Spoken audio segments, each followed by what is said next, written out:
Comme chaque année en Israël, les touristes sont nombreux en cette période estivale, mais particularité cette année, à l'ère du coronavirus, ces touristes ne viennent ni d'Europe ni des États-Unis, mais bien d'Israël.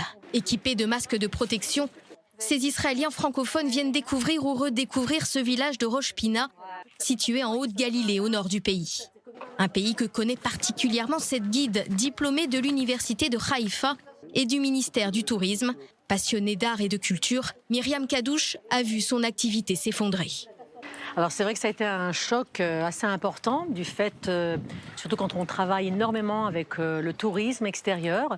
Et du coup, tout s'est arrêté et on a dû penser notre travail autrement. Du coup, on n'a plus de travail. Nous sommes en fait, les guides, nous nous sommes retrouvés, on est le dernier chaîne du maillon du tourisme. On s'est retrouvés absolument sans travail. Un pays qui fascine ce touriste israélien francophone, Alain, originaire de Paris, vit depuis 6 ans à Tel Aviv.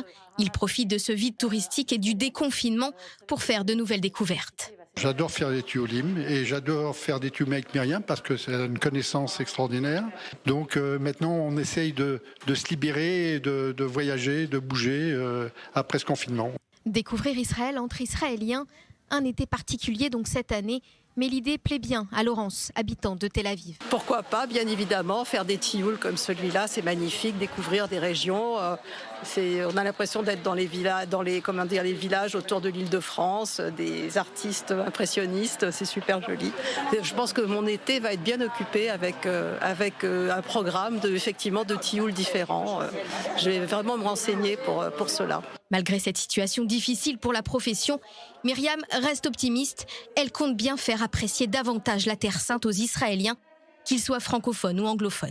Je pense que la Corona est une opportunité de faire mieux connaître notre pays et rentrer dans les profondeurs, dans les méandres d'une meilleure connaissance dans lesquelles on ne rentre pas lorsqu'on est avec des touristes. Les touristes viennent pour une semaine, on passe d'un endroit à l'autre très rapidement. Là, ce sont des gens qui habitent en Israël, qui respirent Israël, qui connaissent Israël, mais qui veulent connaître quand même quelque chose auquel ils n'auraient peut-être pas pensé, les surprendre, et c'est ça que j'aimerais faire cet été.